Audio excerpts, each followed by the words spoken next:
This is the Understanding Dyslexia webinar series sponsored by the California Dyslexia Initiative. And we are so lucky to have Dr. Hugh Catts from Florida State University here today. This is a great opportunity for us to explore webinar content and really learn and grow. We have a Padlet that includes the slides. And we also have a companion document that we will highlight at the end of the webinar that gives you some additional learning opportunities. The Sacramento County Office of Education is the lead on the California Dyslexia Initiative. And we are partnered with the UCSF Dyslexia Center in this initiative with support from the Department of Education, the CCEE, and our partner for today's webinar series, which is Glean Education. So I'd really like to welcome Jessica Hammond, the founder and CEO of Glean, who is leading the coordination of this work. So Jessica. Hello and welcome everybody. We're really excited to have Tammy. We're thrilled to partner with SCOE and the California Dyslexia Initiative in coordinating this webinar series. So for those of you who may not know about us at Glean Education, we partner with schools, districts, and states to deliver online training and web-based coaching to build teacher understanding of evidence-based literacy practices and support struggling readers. So this webinar is the second webinar in a wonderful series we're putting on. Next slide, please, Dr. Catts. And as you can see, we are hosting some of the very top experts in the field. If you haven't registered for these webinars yet, we'll be popping a link in the chat for registration, so be sure not to miss them. Next slide, please. It is my pleasure to introduce you to Dr. Hugh Catts. He's a professor in the School of Communication Science and Disorders at Florida State University. His research interests include the early identification and prevention of reading disabilities. He's a past board member of the International Dyslexia Association and a past board member and president of the Society for the Scientific Study of Reading. He has received the Samuel T. Orton Award from the International Dyslexia Association and the honors of the association from the American Speech Language Hearing Association for his career contributions in these disciplines. His current research concerns the early identification of reading and language disabilities and the nature and assessment of reading comprehension problems. Dr. Hugh Catts, a very warm welcome. Thank you very much. I'm pleased to have the invitation to speak to your group.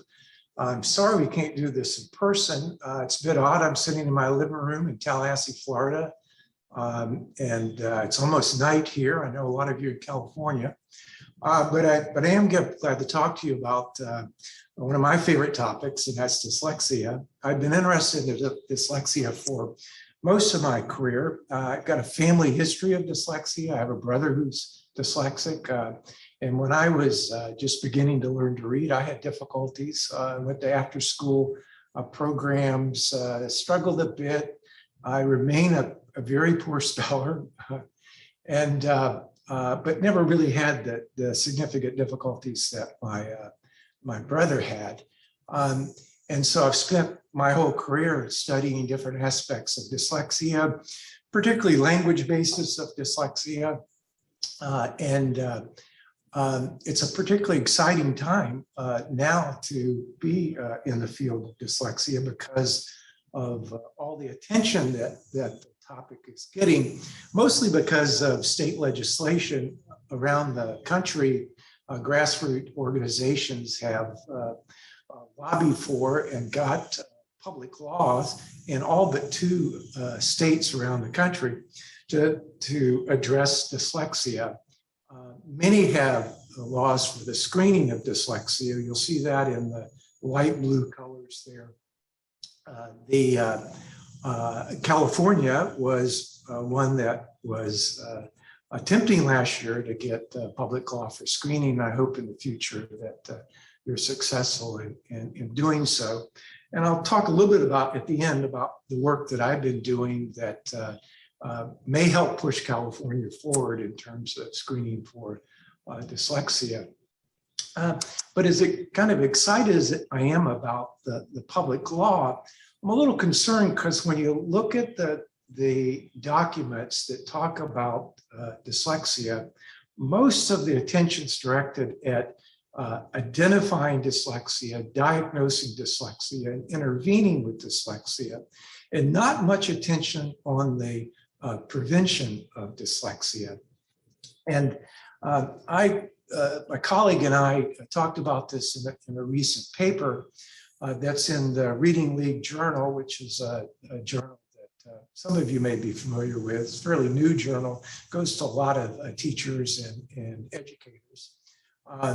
If you don't have access to this journal, there's a link down at the bottom of it that's to the manuscript. One of the nice things that's happened recently is they now have these archive services to where researchers can put their manuscript prior to publication in the manuscript form. You can access that form, and then after it's published, we can leave it in there as well. So you might want to look at this paper. But in the paper, we talked about the importance of prevention. And what I mean by prevention as it relates to dyslexia is not the prevention of the biological basis of dyslexia or the cognitive basis of it, but rather addressing the problems that result from that, and do it in such a way that we can prevent some of the negative side effects or negative consequences of dyslexia. And I'll tell you a story here. It's quite relevant here.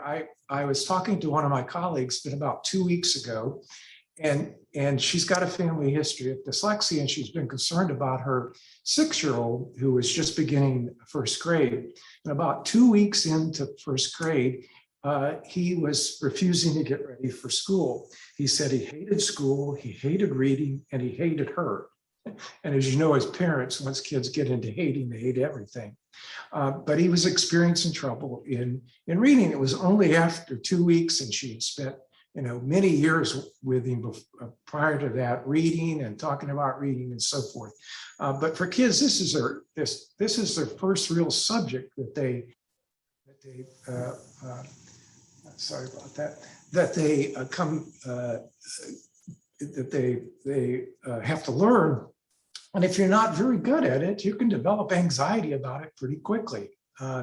Kids can develop a poor self-concept. Anxiety goes on to depression, behavioral problems, academic failure, truancy, delinquency, incarceration. There's a number of studies showing the high incidence of learning disabilities in prisons, and unfortunately suicide. So what we were arguing for in this paper was that we needed to take a prevention approach to addressing dyslexia, more what's done in preventive medicine. And preventive medicine is a branch of medicine that's concerned about promoting health, well-being, averting and preventing disease, disability, death. It involves 3 different aspects: healthy lifestyle, screening, and prevention intervention. And it's being used with a number of different diseases or disorders, diabetes, cancer, heart disease. But for heart disease, it would look something like this, to where healthy lifestyle refers to eating well, moderate exercise, limited stress. Early identification would be screening for that. So if you go to your physician, you get cholesterol read, maybe measure your blood pressure. As you get older, you have exams on your heart, so forth. And if there's problems found, or you found to be at risk for heart disease, then you engage in some sort of preventive intervention like drug therapy, diet changes, and or lifestyle changes. We could think about this in a similar way for prevention of dyslexia, to where a healthy lifestyle here is more specific to high quality classroom instruction to begin with. And I'll talk more about that as we go along. And then early identification would involve some sort of universal screening, followed by identifying those kids at risk before they have reading problems, and introducing preventive intervention in a tiered fashion with the the type of intervention matching the needs of the child. Well, to do this, I think we have to first start thinking about how we would best define dyslexia to work in a preventive model. And I argue that at this moment in time, the best way to define dyslexia is as a severe and persistent difficulty learning to read words that's unexpected on the basis of opportunity and instruction. And that's it. I would not introduce anything about IQ. We know that IQ is not related to early reading ability. I wouldn't introduce anything about listening comprehension. Some people want to do a distinction between reading and listening comprehension. Kids that have listening comprehension problems can have dyslexia, and those kids will respond to intervention in very similar ways to those, at least initially, who have normal listening comprehension. And I wouldn't talk about underlying deficits. We'll see in a few minutes that the deficits associated with dyslexia are somewhat variable, and so it's hard to pinpoint specific deficits associated with all cases of dyslexia. I think this definition is more easily operationalized in the schools. Educators are well equipped to assess and evaluate reading performance. We don't have to do a full evaluation, at least initially, to identify kids at risk.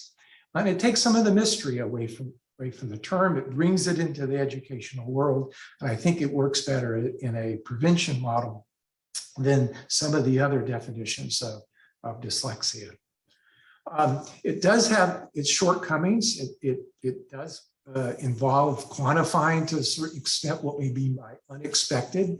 It's still kind of a discrepancy model in that reading achievement's not as high as would be expected on the basis of opportunity and instruction. That can be a bit tricky, but the focus on reading, the positives of this approach still outweigh any negatives. All right, if we took this approach, what would the prevalence of dyslexia be? Well, that's a fairly difficult question to answer because dyslexia is distributed in a dimensional fashion rather than a discrete or categorical fashion. Some of you may have seen this, slide before. This was done by Hollis Scarborough. Some of you know Hollis from her reading rope figure. But what she shows here is that there are children that are good readers, and they're down at the upper end of the reading distribution. Most people are in the middle of the distribution, and then you got kids down at the lower end that aren't particularly good at reading. They're struggling with reading. But where do you break the division between those that you would say have dyslexia and those that don't have dyslexia? It's difficult to do because a child there and a child here, and even a child here, are very similar in their underlying factors that contribute to their early reading ability. One of them may have a little bit more of this or a little bit less of that, but it's a similar types of factors. So it's very difficult to find a discrete group of kids that we could identify as having dyslexia. So we have to put that line at some point along the distribution. Some people want to put it up a bit higher. They say that 1 in 5 kids have dyslexia. It's a little bit higher than many of us who study dyslexia would argue for. It's moving it up into maybe up into the 20th percentile, 25th percentile, if you will, to get rid of some of the kids that have other types of problems. Most of us would argue that if we're going to talk about a severe and persistent difficulty that has implications for academic performance and those other negative consequences that I talked about, we're probably going to put it closer to the 10th percentile. But the important part, the point to make here is that all these kids that are down in the lower third or so of the distribution of reading need to have some additional intervention or instruction to help them acquire the early skills in alphabetic principle and how to apply the alphabetic principle. And that should not be an overwhelming task to accomplish.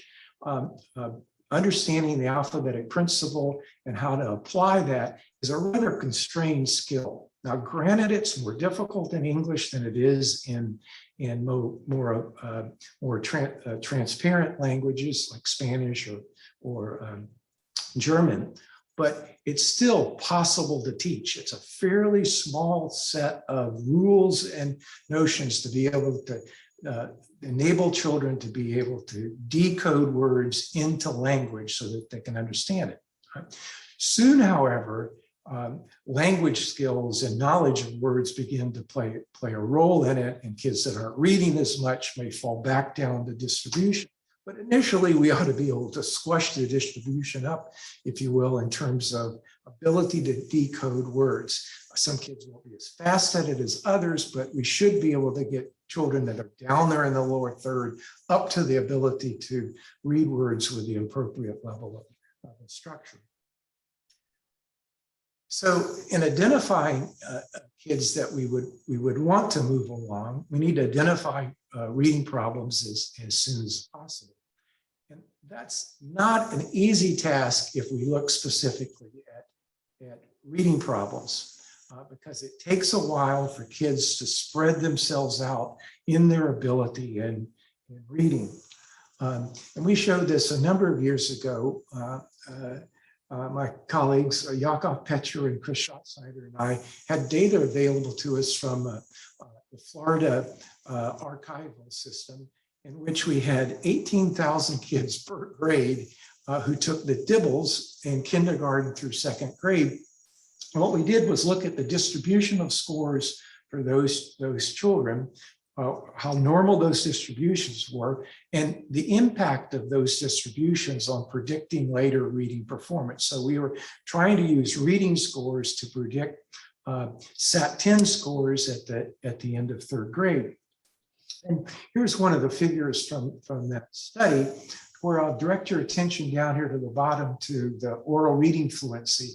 And that's what these are down at the bottom for September of first grade through April of second grade. This is fourth. And this is the distribution with this axis being number of kids and this axis being their particular words read per minute. And you'll notice that there's a strong floor effect. There's a lot of kids on the bottom here, and it takes a while to spread this out. And they don't spread it out completely to where you get a normal distribution until February of second grade. And the implication of that is if we're just using reading ability, we're going to identify kids below a certain point as having difficulties learning to read. But there's going to be a lot of kids there that later on end up down in the middle or toward the end here, right? And we're going to have false positives. And that's essentially what we showed in follow-up analysis by looking at the prediction again to third grade, that if you look at the beginning of first grade oral reading fluency, about 50% of the kids you identified as being at risk were false positives. And that fell down to just above 30% by April of second grade. And that corresponds to the disappearing, if you will, of that particular floor effect. Now, these data were collected in the early 2000s. We're providing reading instruction a little earlier than we were doing back there.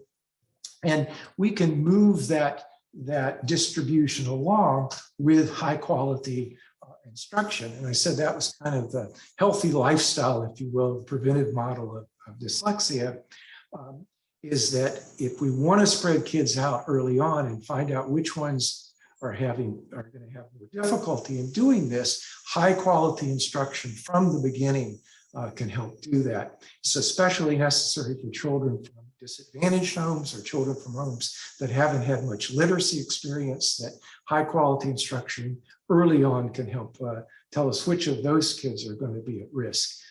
We know that with good instruction, there's a number of studies that show those children can learn to decode words as well as kids that come from more advantaged homes. Good instruction is also critical for children with native languages other than English, or if you're in another country, other majority languages. But we're going to have to look beyond just word reading to identify kids that are at risk or having word reading difficulties. And that's where we can look at problems in the phonological domain. There is a long history of phonological problems being associated with dyslexia, problems in phonological awareness, difficulties with understanding rhyme, knowing that words start or end with the same sounds, problems in phonological memory, verbal short-term memory, digit span, learning new words. It's one of the areas that I've struggled with all my life is holding on to verbal information for a period of time to where it's stored in long-term memory. So it's hard for me to learn people's names. It's hard for me to do non-word repetition tasks where you give kids short words or multisyllabic words that are novel and they have to repeat those words, so forth. And I think you can understand if you have problems like that, it's going to make it difficult to understand how the alphabet maps on to the sounds of words if you're not able to hold on to those sounds long enough to do that mapping of letters to sounds. We also see problems in phonological retrieval, in confrontation naming, remembering somebody's name in a confrontational fashion. So for me, it's often hard for me to turn to somebody and introduce them. I have difficulties retrieving their name, even though I've known them for many years. Where we also see problems is in performance on things like RAND task, in part measures retrieval of phonological information, and then finally phonological production. Children who have dyslexia sometimes often have difficulties producing words that share phonological features across words. For example, I always had trouble with feminine and cinnamon were difficult words to produce. But although these characteristics are associated with dyslexia, we've been looking at them as primary causes of dyslexia in models, single cause models of dyslexia.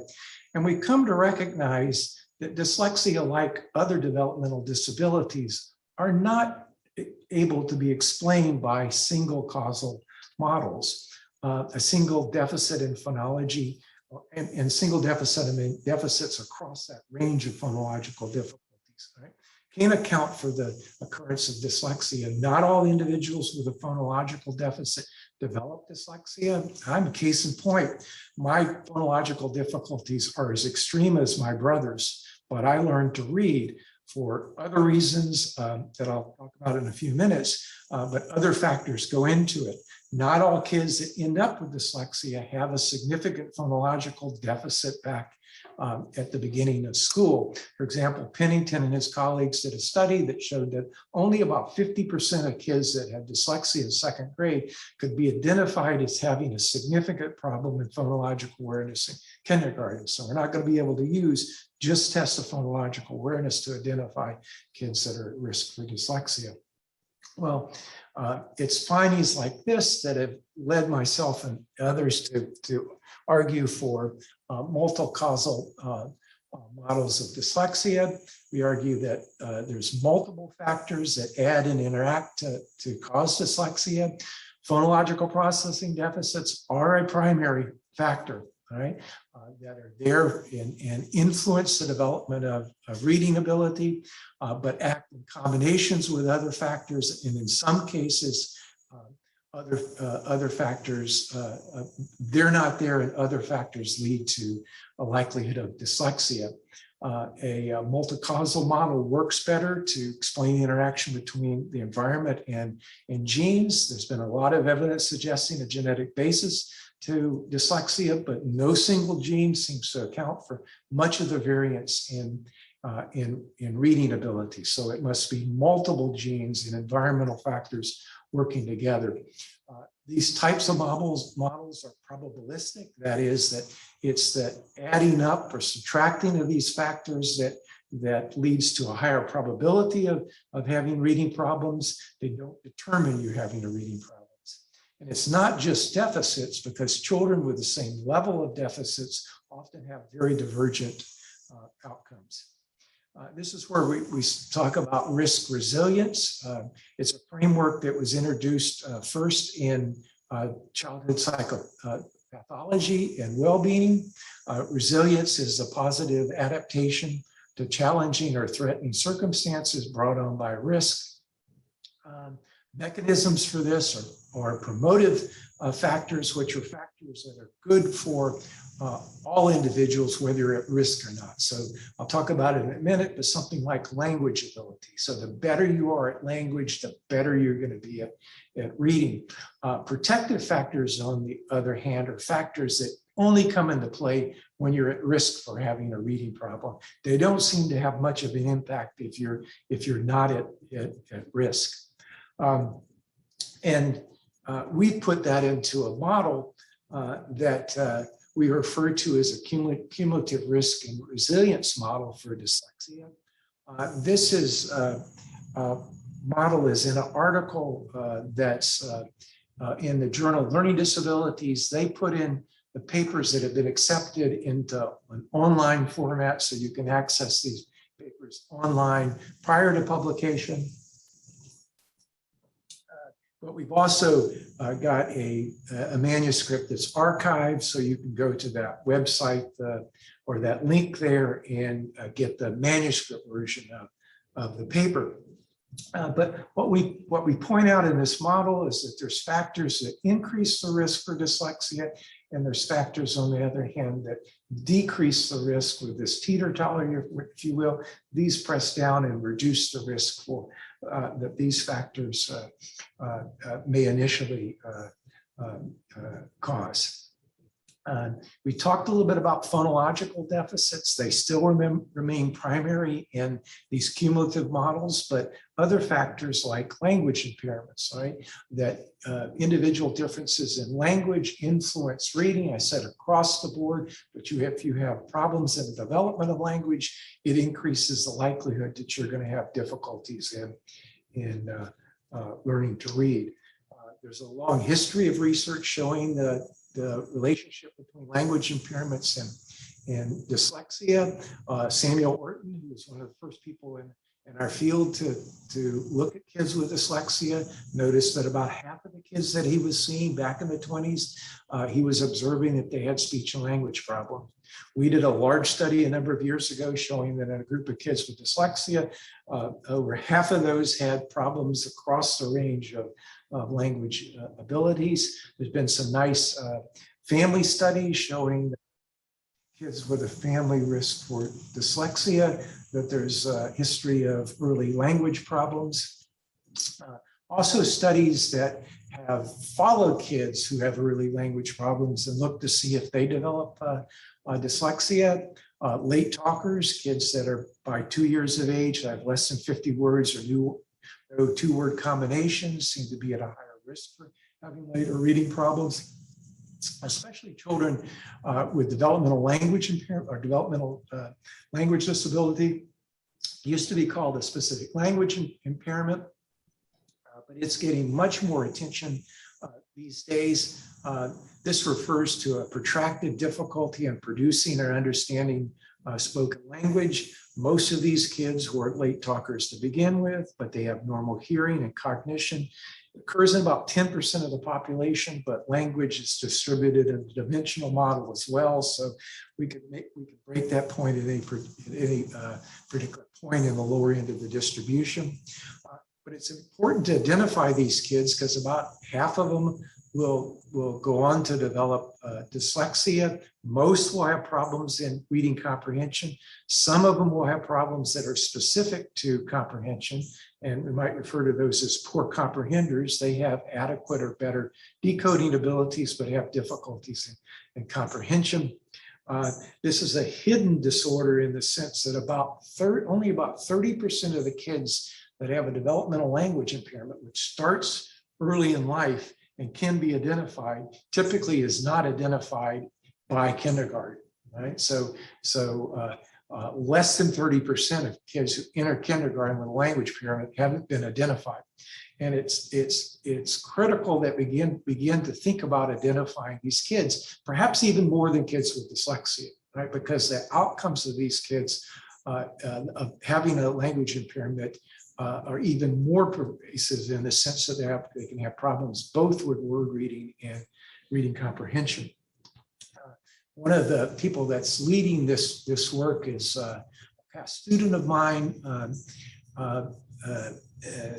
see, I'm having trouble, Hogan, and her colleague, or I think it was a postdoc of hers, have put together a paper that looks at the screening tools that are used for identifying kids with developmental language disorders. There's not as many as there are for dyslexia at the moment, but there are more of these coming out. And all of you that are thinking about screening for dyslexia, we need to also think about screening for developmental language impairments.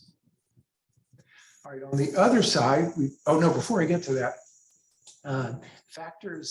other factors that influence increase the risk are attentional deficits. There's a high incidence of children with attentional deficit disorders who also have dyslexia, problems in vision. And problems in vision, I'm not talking about ocular motor problems or difficult seeing words backwards or needing colored lenses.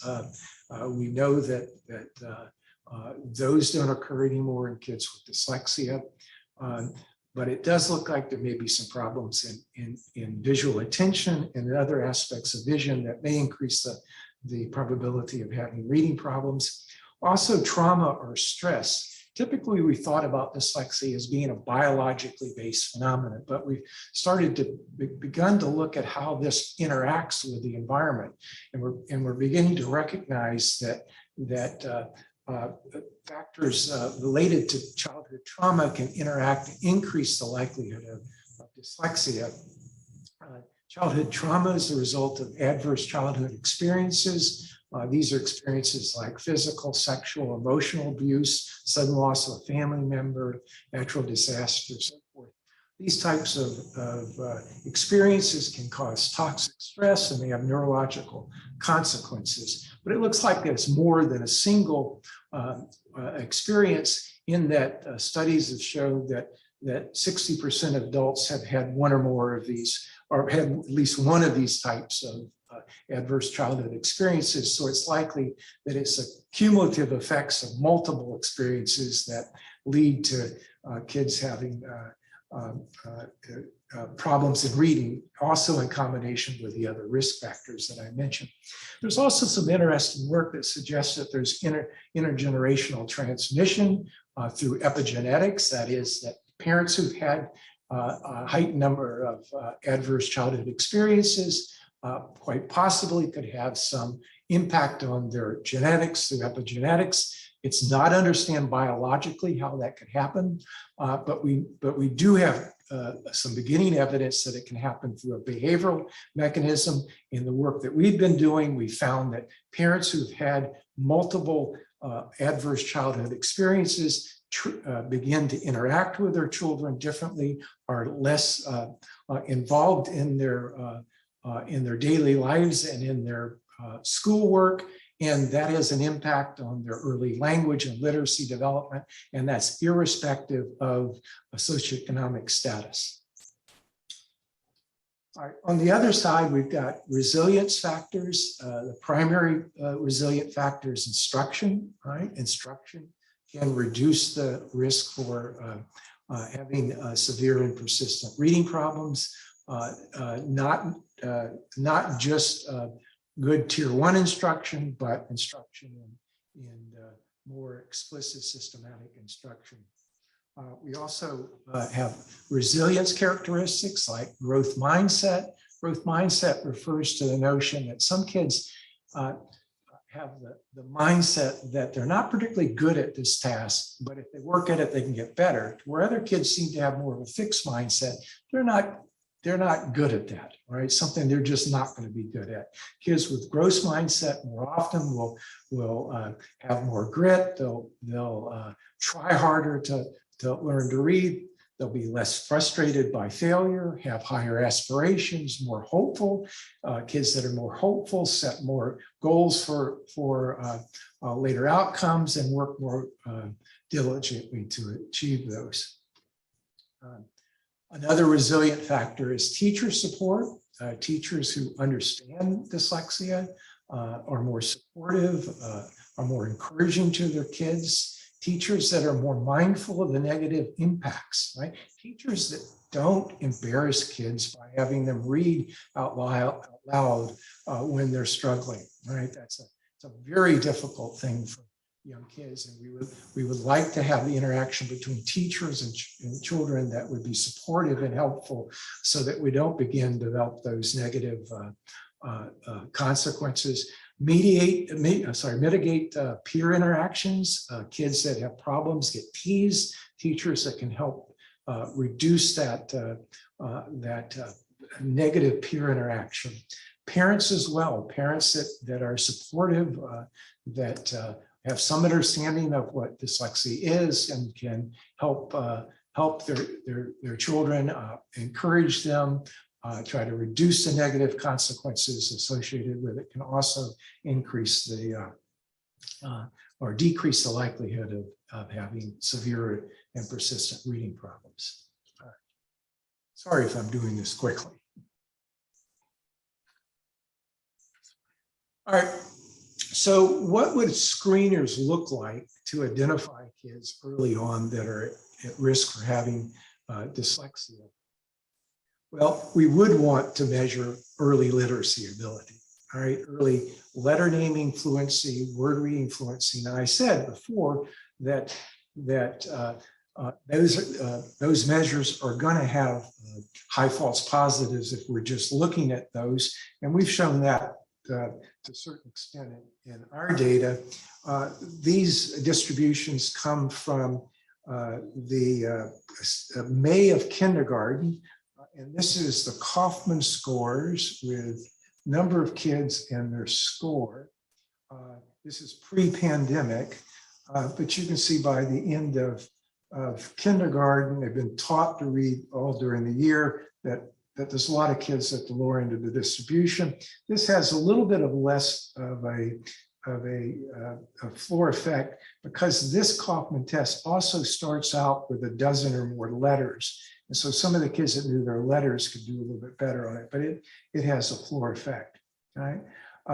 But letter identification by itself has less of a floor effect. These data come from 200 kids at the beginning of kindergarten around October, and you can already see that kids have spread themselves out in terms of their ability to learn the letters. We'll still get kids down here that don't turn out to be poor readers. But of all the measures, letter identification early on in the school year is one of the best single indicators of later difficulties learning to read. But we would want to add other things to it, because some kids haven't had as much experience as others. So we're going to want to look at other factors, such as phonological awareness, phonological memory, oral language ability. Oral language measures that are expressive tend to be better predictors, sentence imitation, expressive vocabulary, also rapid naming. There's quite a few measures out there that have incorporated these different types of assessment or task into their assessments. Some of these would fall into the category of benchmark and progress monitoring tools. For example, Dibbles or Ames Plus. I kind of laugh with Dibbles, because when Dibbles first came out, Roland Good always argued that Dibbles was not a screener for dyslexia. It's become a screener for dyslexia in some ways. And it is good in the sense that it has time measures of letter naming, time measures of word naming, and phonological skills. So it can provide information about risk for later reading problems. Initially, it doesn't provide information about rapid naming. Rapid letter naming is not the same as rapid object naming, at least initially, because some kids are not going to know their letters as well as others. And we've shown some differences there between those types of tasks.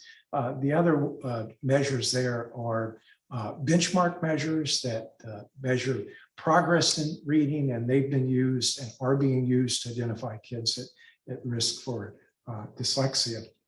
There are also tests that have been developed specifically to look at dyslexia, identify kids with dyslexia. Early Birds 1, it's the Boston screener by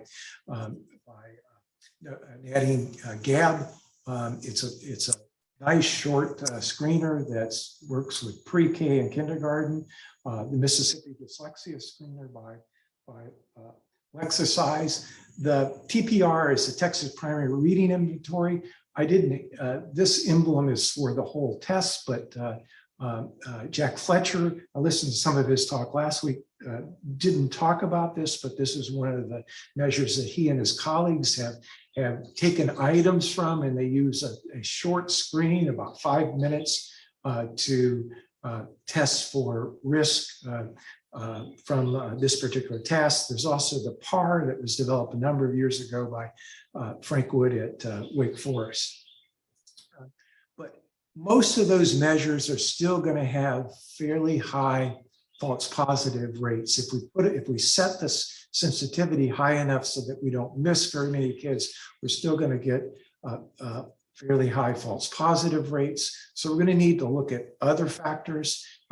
Family history, we need to find a way to get family history information available to those that have got to make decisions about risk for dyslexia, early language development. Were these kids ones that were late to talk, had developmental language problems, literacy experiences? So we have some idea whether the slow letter learning initially is based on the fact that they haven't had much experience with letters. Child characteristics, do they show resilience? Do they show growth mindset, so forth? Have they had adverse childhood experiences, or have their parents had adverse childhood experiences? And then finally, any model of screening is going to have to be a hybrid approach to where we use both initial screening and follow-up response to intervention. We can identify kids at risk using short screening measures, but we're going to get the most information by following and look to see how kids are responding to high quality instruction. We also have to be concerned about dyslexia in English language learners. We need to know what their knowledge of English is like. But we can still ask questions about family history. If their English is not adequate enough to participate in some of these screens, we can look at their first language abilities, right? What's their developmental history in their first language? Were they late talkers? Did they have language difficulties? Do they have problems with vocabulary, phonological awareness, and rapid naming? And so as part of the work we've been doing is we've developed Spanish tests of vocabulary, phonological awareness, and rapid naming that can be used with kids that aren't able to take the screens for in English. So a little bit about what we're doing, and this relates to what's going on in California. We've been funded by the Chang Zuckerberg Initiative to develop what we call the New Generation Screener. It's a joint project between Harvard, MIT, and FSU, develop screening and assessments for language and reading difficulties. And in the process, we were asked by folks at the University of California, San Francisco, if we would work with them to help develop a screener that could be tested out in California this year, and ultimately be a possibility that individuals in the state could use this screener in a more widespread way to identify dyslexia in kindergarten, kids in kindergarten and first grade. It's going to be a game-based screener. The people at UCSF are working with some programmers to put it into a game base that'll appeal to kids. It's computer adaptive, so you can run through a number of tasks rather quickly. Computer adaptive tests work such as the child's response on a particular item determines what the next item is. And so in a few short items, you can get a pretty good estimate of the child's ability. As few as 5 items, you can get an idea of what a child's phonological awareness abilities like. So we're measuring letter knowledge, phonological awareness, oral language, rapid naming, parent questionnaires to get information about resilience, childhood trauma, and language sensitive, in the sense that many of the kids that may be screened will have a language other than English, and we need to be sensitive to that and have some way to identify risk in those kids. And But I worry a little bit with all of the attention on screening, we're forgetting really the most important thing that we need to do, and that's to have an intervention plan in place, right?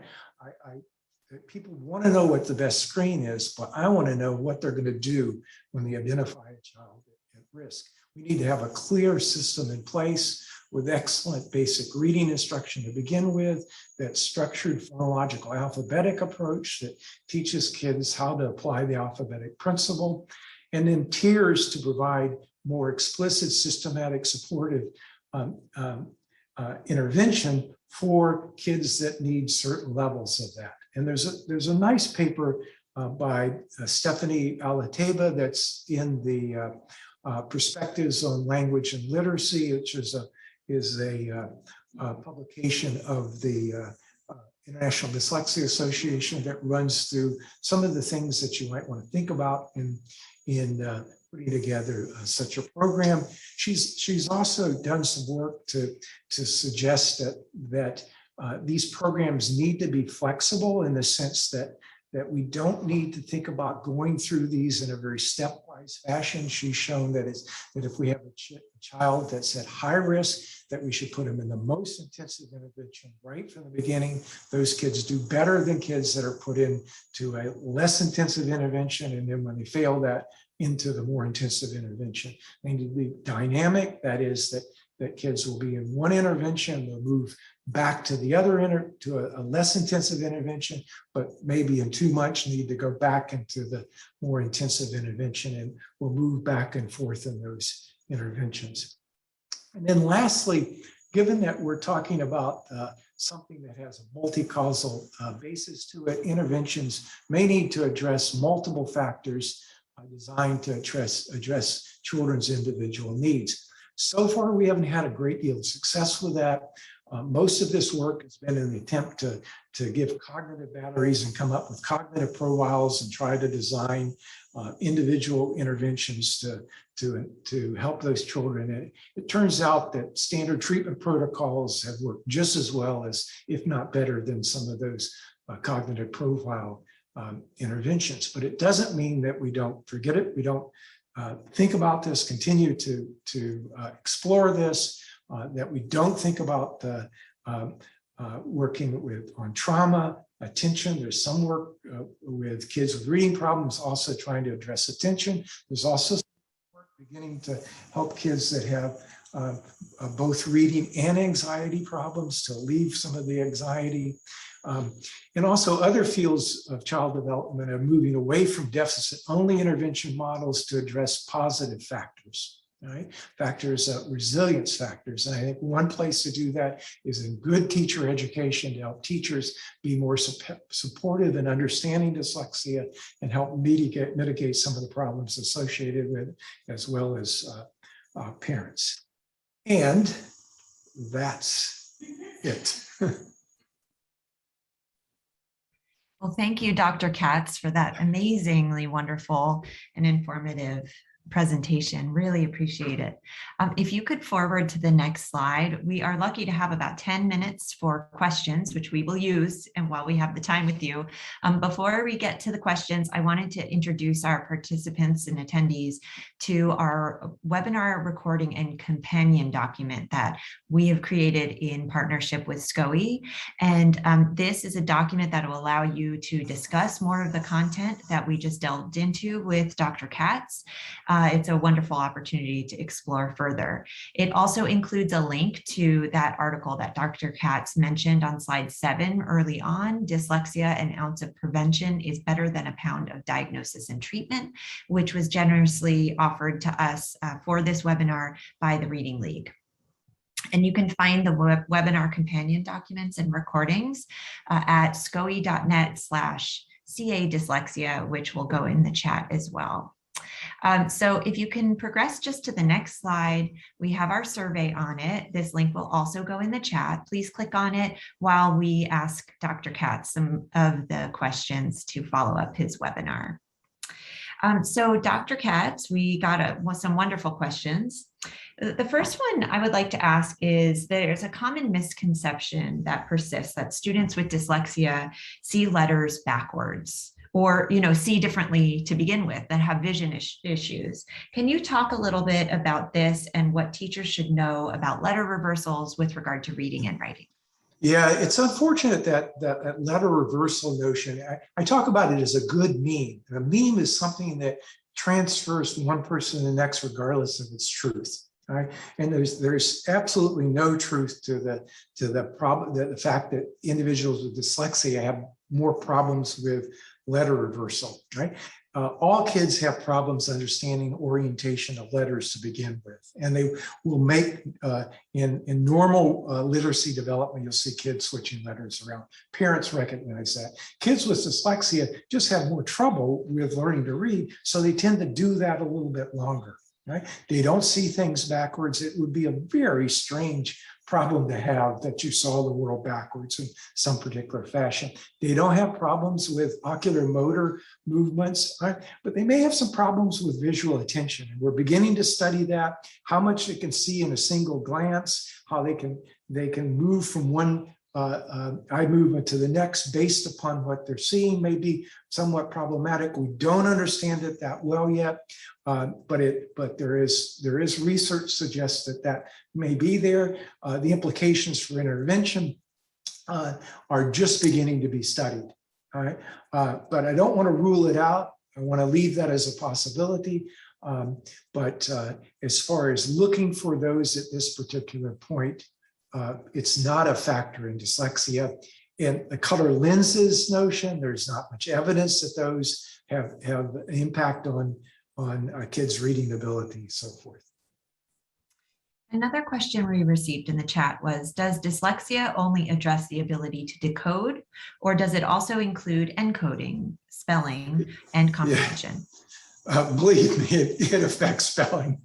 I'm a horrible speller, all right? So in fact, spelling's harder because spelling, you have to remember all the details of the word, all the orthography, the internal orthography of the words, all right? Reading, you can recognize words sometimes by what it starts with and what it ends with and so forth. So most individuals with dyslexia have more trouble with spelling.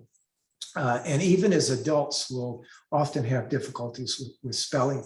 We don't tend to have it takes longer to assess, if you will. All right? We've been experimenting with short spelling tasks, and part of our project where we'll get kids on an iPad to move letters down using the cursor and spell words, and we're able to do this fairly quickly. And so after we've got some data on it, that may be a way we can put a screening measure for spelling into early identification, because it's a good measure of what kids know about the alphabetic principle, especially spelling non-words. Do you have recommendations for the remediation of orthographic issues or spelling difficulties? Yeah, you're just going to get a great workshop next time by Nancy Cushing-White. So I'll let her talk about the intervention. My specialty is in the early identification, and although I argue strongly for it, I'm not an expert in it. So I'll turn that over to Stephanie Alateba or Nancy to tell you what to do about that. And we know a lot about it. Great. Yes, and that next lecture will be wonderful next month by Dr. Nancy Cushing-White as well. What are some tools that districts can use to assess the strengths and weaknesses of their Tier 1 reading instruction? Do you have any recommendations? Yeah, I would ask Nancy about that. All right, but right offhand, it's going to be does it provide a structured phonological alphabetic approach? Does it teach kids to decode words? Does it do it in a systematic way? All right, where it begins with certain letter sounds combinations, so forth, and works its way through. There's various ways of doing that. We don't know that one particular way of doing it's better than another, but it's a structured, systematic phonological approach so that kids can decode words, right? That's the problem that kids with dyslexia have, is learning to decode words. It's not all that's involved in word recognition. They're certainly going to have to help kids with reading words in context so that they get some information about the semantics. They learn something about the morphology of words. A good bit of word recognition as you move along is recognition of the morphology of English. And where you get that is by knowing something about the meaning of words that you get from reading words within context and so forth. But in the very early stage, you want to at least have a combination of a structured phonological alphabetic approach with some active reading of stories and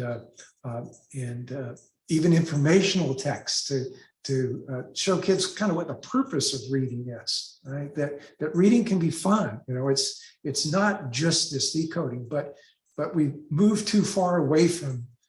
We've left behind some of our decoding in our desire to make reading more meaningful to kids.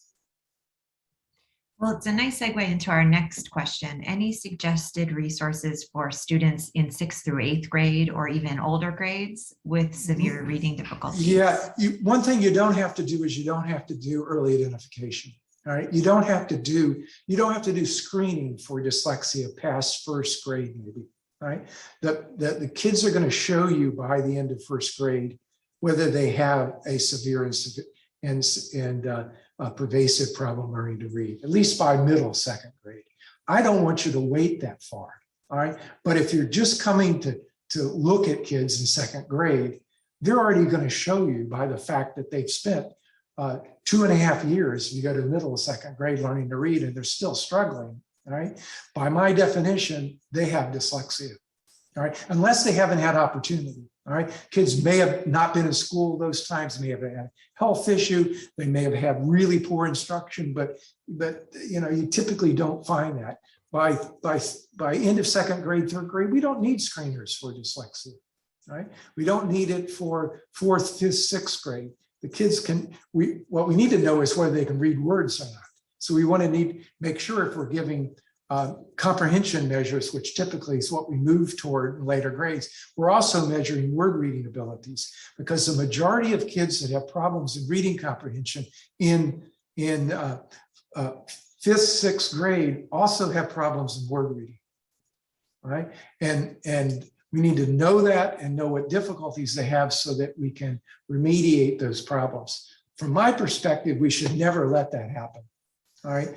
That the skill of being able to decode words is constrained enough with really good instruction. We should be able to get all kids to do that, even the ones with significant difficulties. It takes a lot of work though. I mean, I've worked with kids that have dyslexia. It requires multiple trials, very explicit systematic instruction, but they can learn. And so would you, in our last question, what would you recommend to a TK and kindergarten teacher in terms of screening?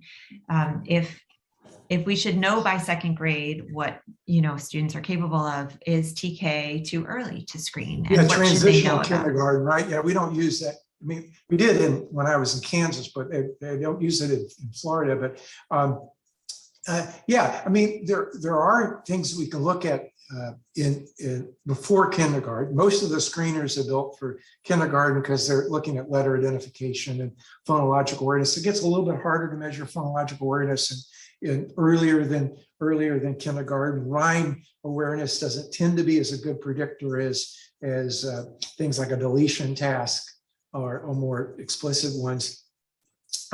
But we can look at things like language development. So as a child had a history of language difficulties, were they late talkers? Did they have language difficulties? Does a child have problems expressing themselves?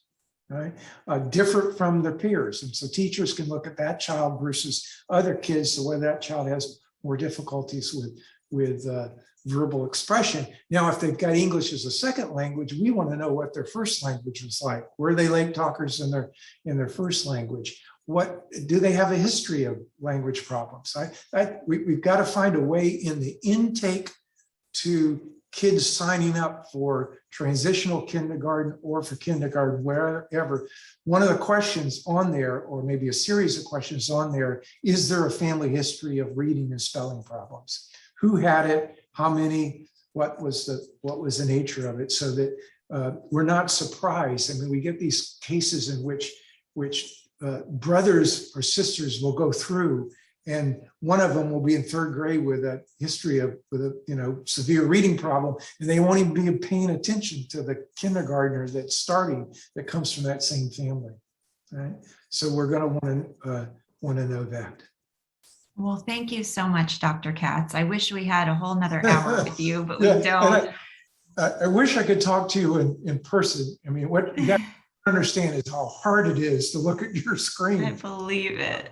All right. I believe it, but I'm a bit of a ham, and I really doing the conversational thing in either a big room. Absolutely. Or so forth. So absolutely. Well, your warmth came right through. So whatever you did was wonderful, and we really appreciate your time and expertise today, and all that you've shared with our panelists and our attendees. So thank you for coming and being present today.